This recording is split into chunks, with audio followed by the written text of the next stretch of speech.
हमारी इस दुनिया के कई ऐसे रहस्य हैं जिनके बारे में कोई नहीं जानता। इतना ही नहीं, इस पृथ्वी की उत्पत्ति के बारे में सभी धर्मों में अलग अलग वजह बताई गई हैं। अगर हम सनातन धर्म यानी कि हिंदू धर्म के बारे में बात करें तो कहा जाता है कि इस संसार की उत्पत्ति त्रिदेव यानी कि ब्रह्मा, विष्णु और महेश ने की है।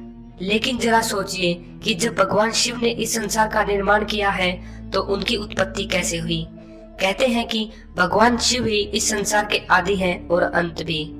अगर ऐसा है तो फिर भगवान शिव के माता पिता कौन हैं? पुराणों में भी बताया गया है कि भगवान शिव ने ही इस संसार को बनाया है और उन्हीं के हाथों से इसका अंत भी होगा।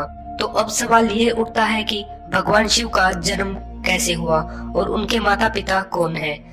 आज के इस वीडियो में हम आपको भगवान शिव से जुड़े इस रहस्य के बारे में बताने जा रहे हैं। पौराणिक कथाओं के अनुसार भगवान के माता पिता से जुड़े रहस्यों को जानने के लिए एक दिन ऋषियों ने भगवान शिव से एक सवाल किया और पूछा कि हे महादेव, इस संसार को आपने बनाया है तो फिर आपका जन्म कैसे हुआ और आपके माता पिता कौन हैं?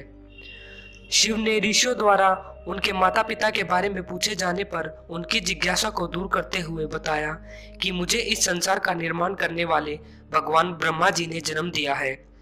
शिव जी के जवाब से ऋषियों की जिज्ञासा शांत नहीं हुई, तो उन्होंने भगवान शिव से एक बार फिर सवाल किया और पूछा, जब भगवान ब्रह्मा जी अगर आपके पिता हैं तो फिर आपके दादाजी कौन हैं? इस सवाल के बारे में जवाब देते हुए भगवान शिव ने कहा कि इस संसार का पालन करने वाले भगवान विष्णु ही मेरे दादाजी हैं।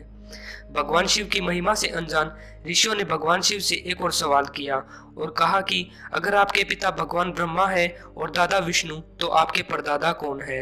इस सवाल के जवाब में शिव जी ने मुस्कुराते हुए कहा कि भगवान शिव ही खुद मेरे परदादा हैं। श्रीमद् भागवत पुराण के मुताबिक कहा जाता है कि एक बार नारद जी ने ब्रह्मा जी से सवाल किया था कि इस संसार का निर्माण किसने किया है।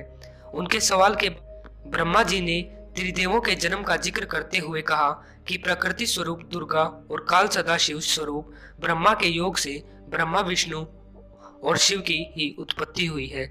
तो दोस्तों, ये थी हमारी आज की वीडियो। पसंद आई हो तो लाइक करें और चैनल को सब्सक्राइब जरूर करें।